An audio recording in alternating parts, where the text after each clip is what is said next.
Hey, salut les dessineux, j'espère que tout va bien pour vous. Aujourd'hui, une nouvelle session de correction de vos dessins.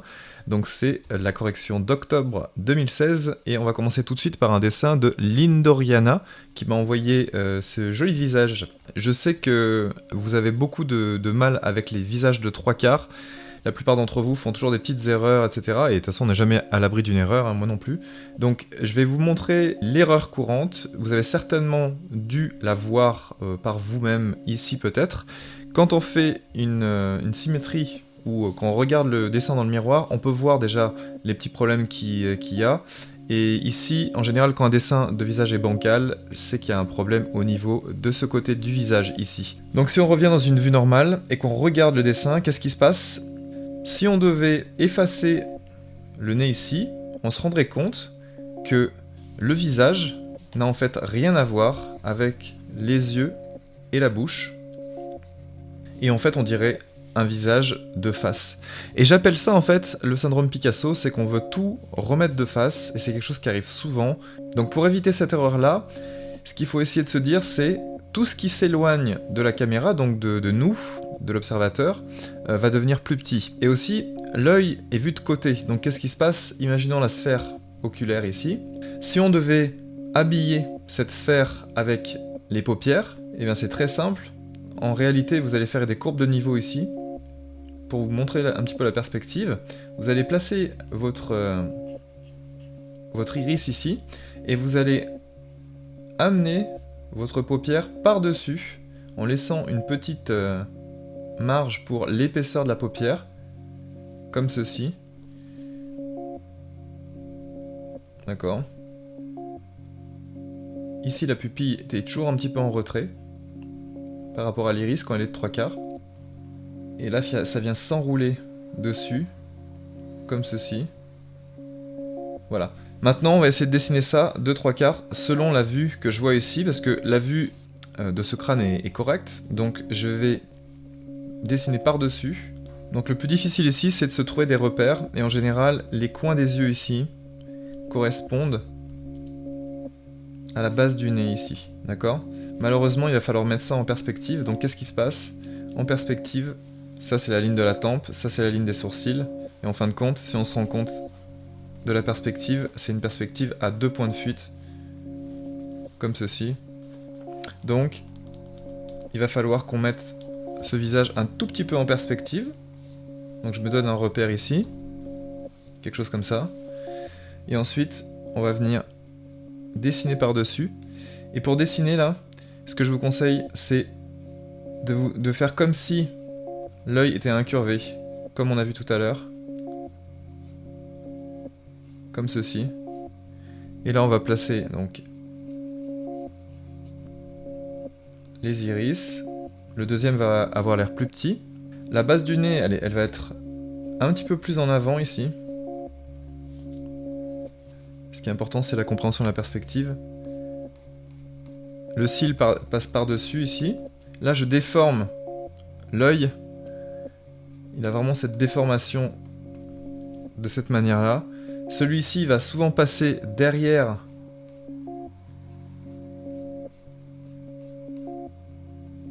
et là je déforme, là j'ai un curve en fait, dans ce sens-là.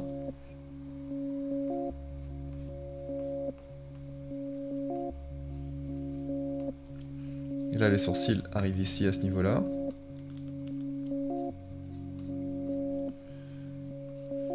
Comme ça, donc là c'est la bonne forme du visage ici, il n'y a aucun problème. Ça c'est correct.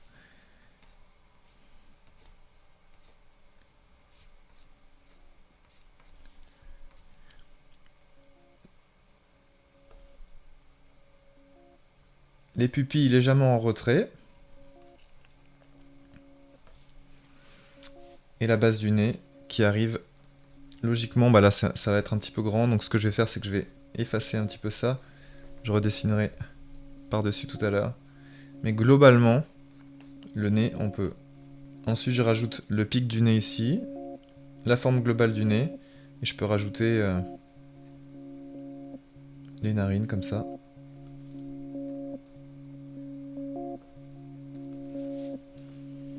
Ensuite, dans le prolongement, je peux faire la bouche. Donc je commence par les commissures. Et je sais que cette partie de la bouche là, de l'autre côté là, il va aussi avoir une incurvation ici. Donc je sais que là, la perspective va donner aussi un effet de compression dans l'espace.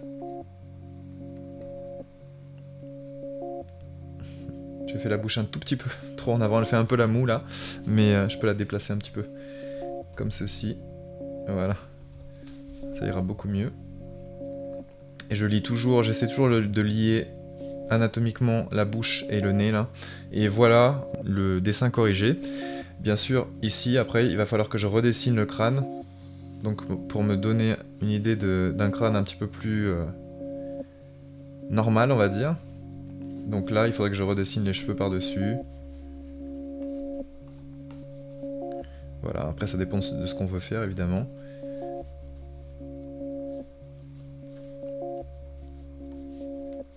Voilà, grossièrement, ça donne ça. Et après, il faudrait que je développe le tout là derrière, etc., etc., etc. Voilà, grossièrement, le visage corrigé. Et ce qu'on peut faire là, j'ai un petit problème au niveau de l'oreille, donc je vais la refaire ici. Voilà, c'est un petit peu plus proche normalement.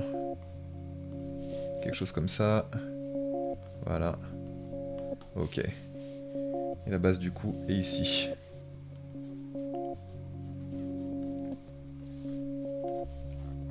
Voilà. Donc je peux faire un check avec le miroir. C'est globalement bon. Là je peux corriger les petits problèmes. Si je vois que là, il y a encore ce syndrome Picasso qui revient. Et typiquement c'est... alors en digital painting c'est facile parce qu'il suffit de retourner l'écran avec un raccourci clavier. Mais globalement, là on est plus dans un visage qui est correct. Voilà grossièrement le visage corrigé, donc on pourrait le retravailler en ancrage par-dessus, mais grossièrement voilà c'est exactement ce qui se passe. Donc il faut tenir compte de la perspective globale, de la compression de cette partie du visage, et après le reste suit. En général, l'incurvation aussi de la bouche, des yeux, tout ça, il faut que ce soit compris, il faut que ce soit simplifié dans l'espace avant de dessiner, ou au moins simplifié dans la tête, il faut que ce soit compris en tout cas. Le deuxième dessin que je voudrais corriger ici, c'est un dessin de Miao Miao qui m'a envoyé plusieurs dessins, mais j'ai choisi celui-là parce que c'était représentatif des erreurs qu'il y a souvent dans la perspective. Donc déjà il y a une erreur de clarté, on ne sait pas trop ce qui se passe ici, on ne sait pas si ces deux éléments sont dans la même scène, j'imagine que oui. Donc qu'est-ce qu'il faut ici? Il faut se déterminer déjà un niveau de l'œil, parce que sinon la perspective sera complètement bancale. Et pour ça, il faut se dire à quel niveau de la scène ici, à quel niveau mon œil est. Et ce sera donc la ligne de fuite de la table sur laquelle, ou de la surface sur laquelle on a posé ces deux objets-là. Moi j'ai plutôt l'impression que c'est par ici qu'il y a le regard. Donc je fais toujours un petit icône là, un petit logo où il y a mon œil ici, hop, qui voit. Donc ça c'est le niveau de l'œil, la ligne d'horizon de mon observateur. Et il faut maintenant que je puisse clarifier un petit peu plus les objets ici. Est-ce qu'on peut jouer avec la perspective à un point de fuite par exemple? Donc on va tracer deux lignes par exemple comme ça. On va se dire, ici il va y avoir l'ellipse qui va être par ici. Elle va être posée sur la table là, quelque chose comme ça. Voilà, donc je vais dessiner par-dessus avec une autre couleur pour que ce soit plus clair pour vous. Mais en gros, la théière, elle va faire comme ça, peu importe après la forme de la théière.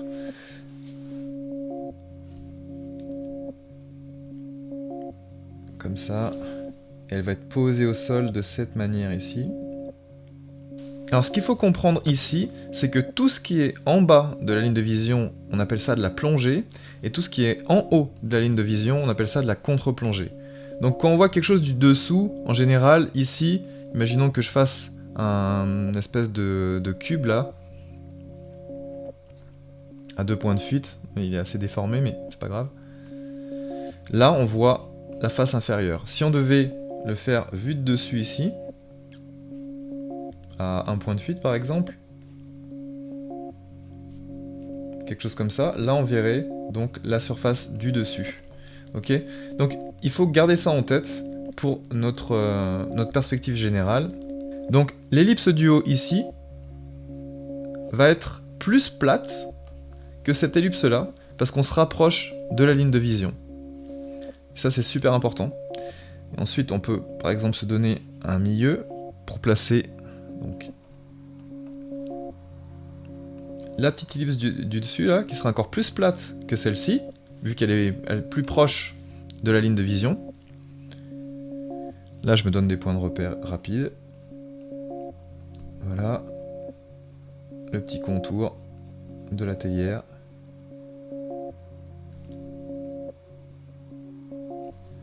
Voilà, grossièrement, la grosse erreur ici, tu as vu de tout à l'heure, si je reviens sur ton dessin, la grosse erreur ici, c'est que celle-ci, elle est plus haute, cette ellipse, elle est plus haute que celle-ci, qui a l'air plus plate, et on le voit à ce contour, en fait, à ce contour-là, et ça, c'est impossible, c'est juste impossible dans la perspective.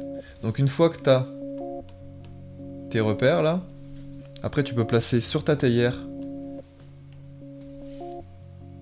un premier repère, un deuxième repère, qui sont encore elliptiques, te donner une trajectoire partant du milieu, là, te donner une forme générale pour ton... pour ta poignée, et ensuite, tu peux dessiner le reste, voilà, quelque chose comme ça, et c'est pareil pour l'autre. Là, il faut que tu essaies d'imaginer la partie qui est cachée, donc en gros, la partie cachée, elle va être là. Voilà, après peu importe ce que tu vas en faire, là tu peux partir du milieu si tu as envie pour donner une direction ici. Là ça fait comme une trompe d'éléphant. Hop. Voilà, quelque chose comme ça. Donc si la poignée est visible, en général, c'est que l'avant n'est pas visible, et inversement. Donc ensuite, il faudra que tu effaces tout ce qui est non visible en fait, tous tes traits de construction.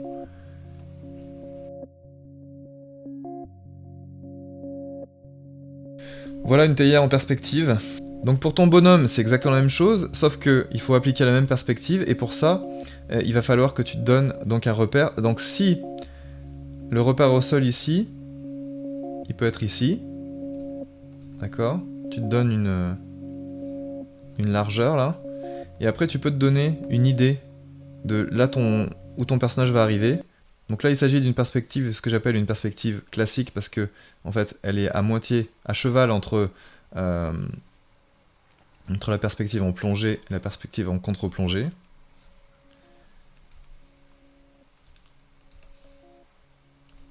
Voilà, quelque chose comme ça.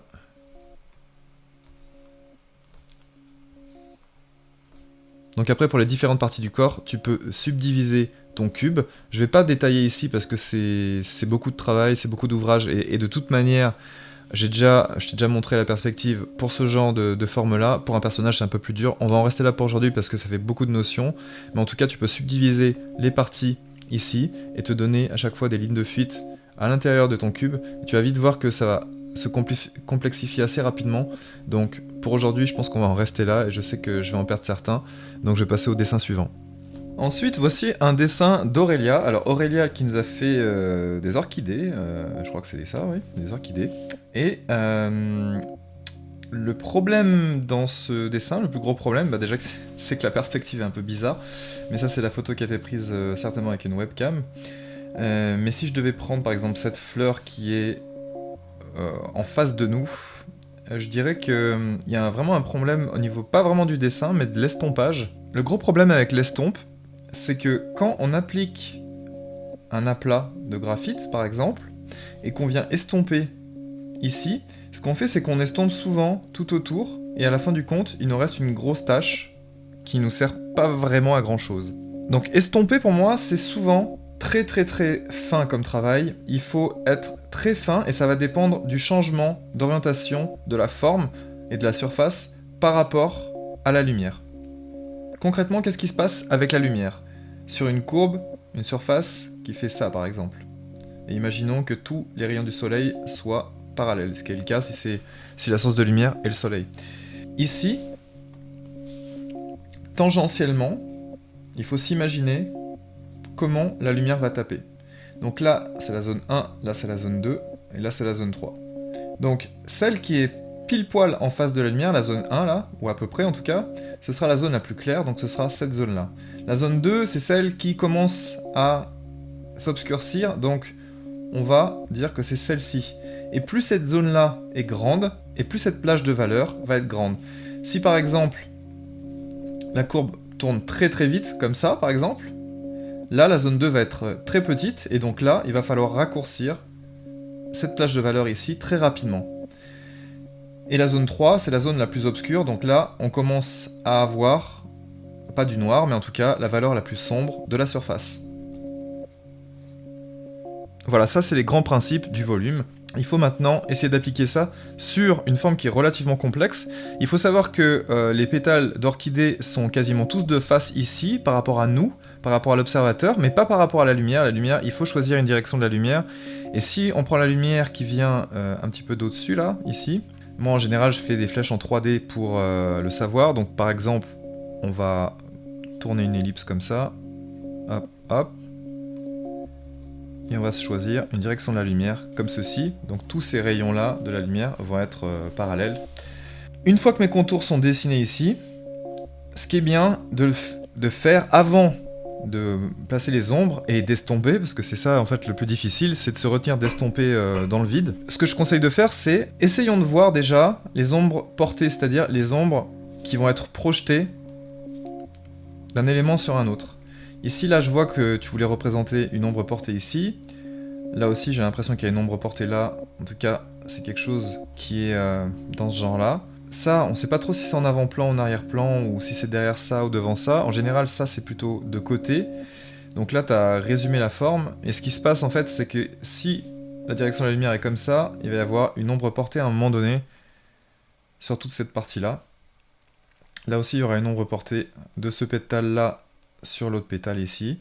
Voilà. Donc il faut essayer de dessiner, bah là j'ai dessiné avec des gros traits, mais il faut dessiner avec des tout petits traits très très très fins, juste pour se donner une idée. L'ombre va être plus ou moins diffuse, donc ça va vraiment dépendre de la nature de la lumière. Je vais pas rentrer dans les détails. En tout cas, il faut connaître la directionnalité de la lumière. Et tu vois, toutes ces zones que tu as représentées, que tu as estompées, il va falloir faire très très très attention à comment tu estompes le graphite que tu as posé ici. Ce que je te conseille de faire, c'est de représenter tes ombres en aplat, c'est-à-dire avec des zones très marquées. Alors pas forcément très fortes, hein, mais marque bien les contours, et ensuite, tu pourras estomper si tu veux. Donc là, je suis sur Photoshop, mais en graphite, c'est exactement la même chose. Il faut placer les zones bien noires, bien démarquer le tout. Et si ensuite tu dois diffuser la lumière et estomper certaines zones, tu pourras.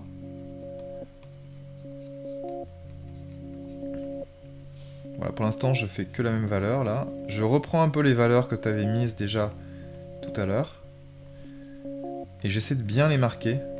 C'est ce que je conseille souvent, c'est d'exagérer un petit peu cette démarcation au départ, pour être sûr d'avoir bien compris, pour être sûr de bien maîtriser tout.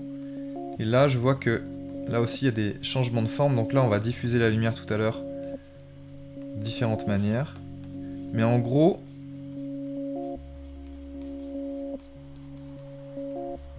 tes valeurs, ça donne à peu près ça. Et maintenant, je vais m'amuser à estomper le graphite. Donc, si le graphite tient beaucoup à la feuille, adhère beaucoup à la feuille, ce qui va se passer, c'est que tu vas devoir assurer la transition, pas forcément avec l'estompe, mais avec soit de l'eau, si c'est une technique à l'eau, si c'est un crayon aquarellable par exemple. Donc ça, c'est plutôt facile. Le crayon aquarellable pour ce genre de choses, c'est relativement simple. Au graphite, il va falloir que tu crayonnes les zones autour avec des valeurs plus claires. Donc ici, moi, je suis en digital et je vais tout doucement, je vais travailler directement avec les principes que je t'ai expliqués juste avant. Si la forme tourne très vite, la plage de valeur va changer très vite. Là, c'est pas le cas parce que, en général,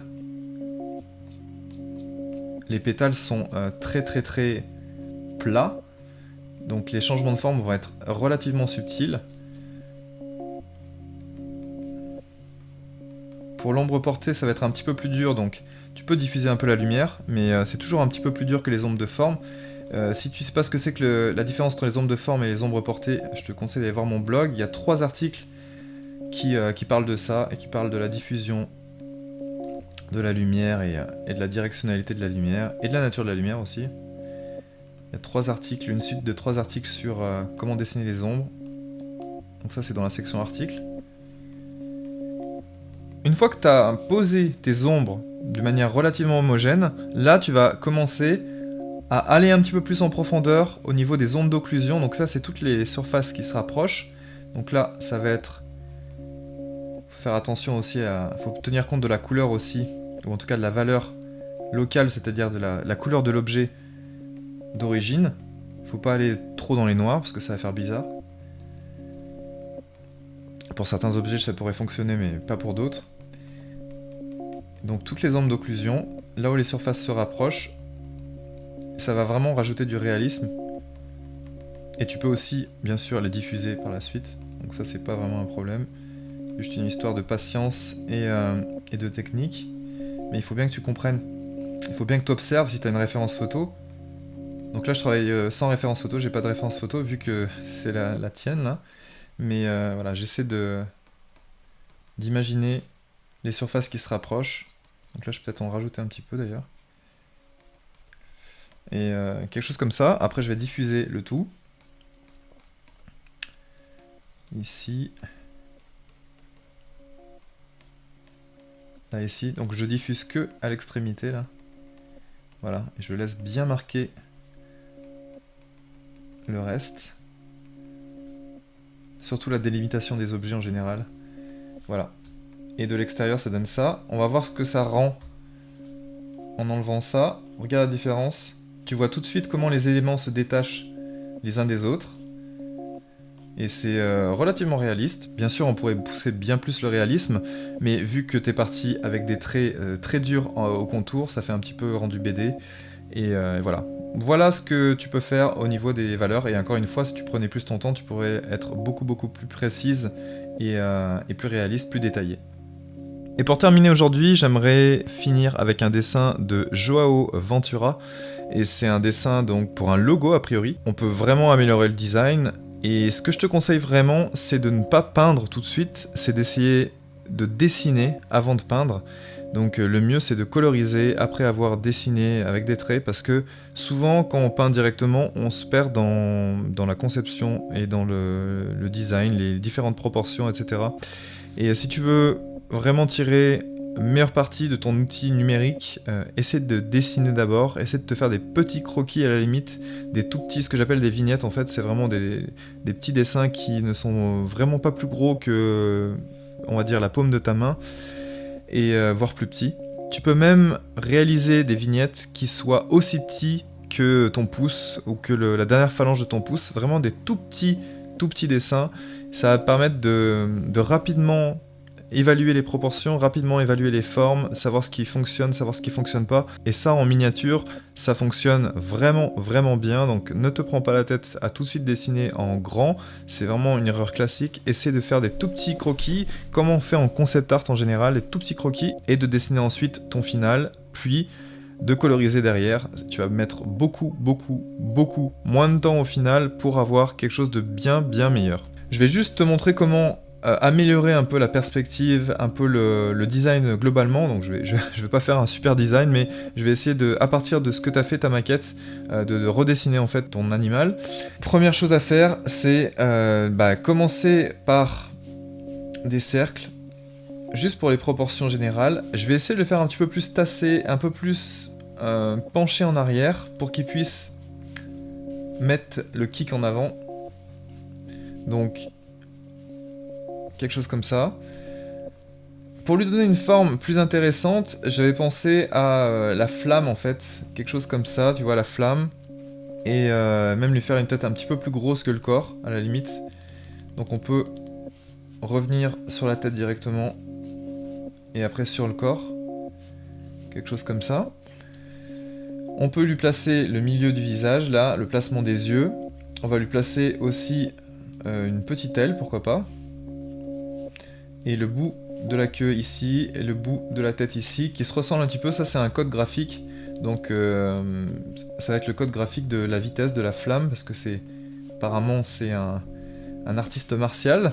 Donc là tu vas avoir évidemment là où tu vas insérer ton bec. On peut lui faire une commissure d'ailleurs, de la bouche. Un petit peu plus loin d'ailleurs, je vais le faire par là. Donc ça va être mon croquis, je vais pouvoir ancrer par-dessus tout à l'heure. Ici tu peux mettre une petite articulation. Là ça va être l'articulation du genou. Je vais reprendre ce que tu as fait. Hein. Cette patte là, on va la voir un petit peu plus grosse, donc je peux me permettre d'augmenter un peu la taille au bout ici. Là je vais placer mon ellipse pour montrer la perspective comme ça. Je vais placer les différentes articulations et on peut lui mettre une dernière griffe en arrière ici. Enfin une griffe, une serre, je sais pas comment on appelle ça. Donc là, je place la dernière phalange.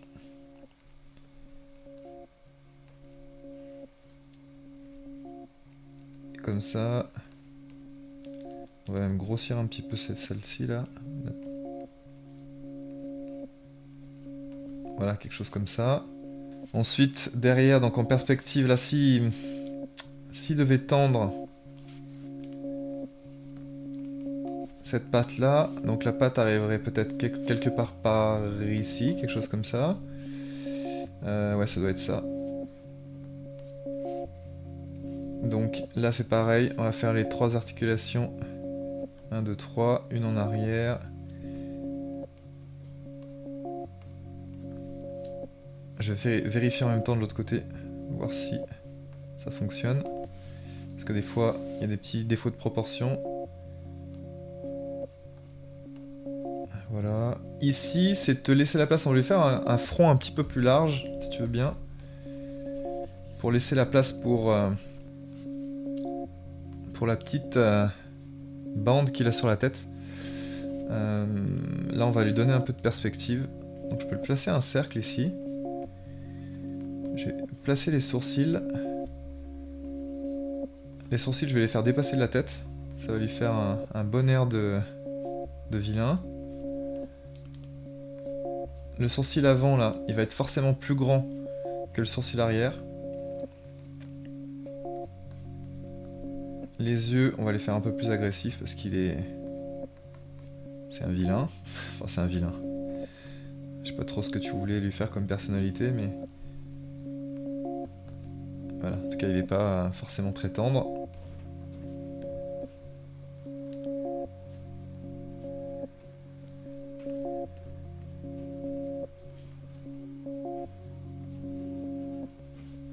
Donc la petite... on va lui faire une bandelette derrière comme Ryu.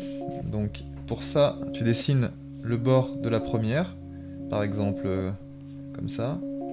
Après tu dessines le bord de la seconde là, comme ça. Quelque chose comme ça. Et après tu complètes, et après tu effaces les bords qui sont pas visibles, donc par exemple ici et ici. Et si tu veux rajouter une épaisseur à ça, donc il va falloir faire ça, ça. Et là tu peux rajouter l'épaisseur au dernier moment. Quelque chose comme ça, voilà. Et après t'effaces ce qu'il y a de trop, donc ici. Là au milieu. Voilà, grossièrement, ça donne ça. On va lui en faire une deuxième qui part de là. Comme ça. Alors j'évite les tangentes, ce que j'appelle les tangentes, c'est des intersections d'objets qui sont pas géniales. Comme ça.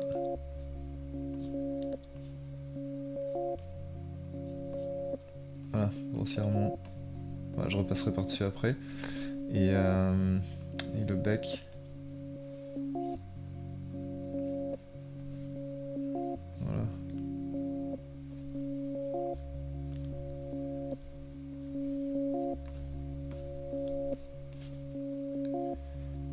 Un petit peu plus bombé en avant, là, un petit peu plus fier. Voilà, quelque chose comme ça. Et le bout du corps un peu plus apparent, là. Que la silhouette soit jolie. Voilà, grossièrement, ça va donner ça. Je vais le mettre ça au propre.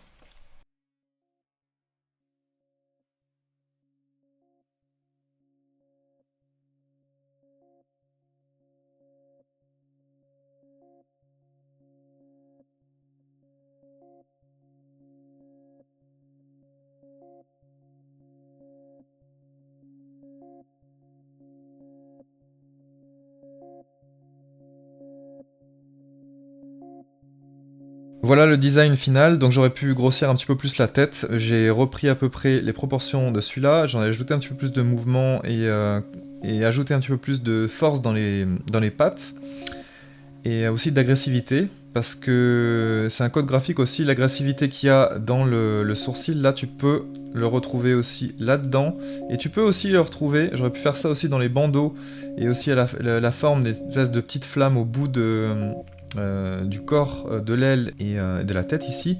J'aurais pu faire ça aussi sur les bandeaux, mais je pense que là j'avais plus de place, donc j'ai laissé le bandeau comme ça. Mais avec le mouvement, normalement le bandeau est un petit peu plus étendu. En tout cas, t'as compris l'idée. Après, il faudrait coloriser, ça me prendra trop de temps ici, je vais pas le faire aujourd'hui, et puis de toute manière, les techniques digitales, c'est encore un autre domaine. Mais voilà, c'est ce que j'ai pu en faire. J'espère que ça t'a plu, j'espère que t'as pu en tirer des nouvelles choses pour toi. Par rapport au logo, t'as vu que j'ai rajouté j'ai pris une des barres du W, j'en ai fait un K, donc tu peux prendre mon idée si tu veux pour ton logo, il n'y a aucun problème. Voilà, j'espère que ça vous a plu, je vous dis au mois prochain pour une nouvelle correction. Vous pouvez m'envoyer vos dessins à création@apprendreadessiner.org. S'il vous plaît, renommez vos dessins avec votre nom, c'est important, c'est vraiment très important. Si vous avez des questions à me poser dans le mail, vous pouvez m'en poser, mais je ne répondrai pas tout de suite. Si votre dessin est sélectionné, j'essaierai d'y répondre si j'y pense, parce que des fois je relis pas forcément les mails. Donc voilà, je vous dis à très vite, et puis prenez soin de vous, bye bye.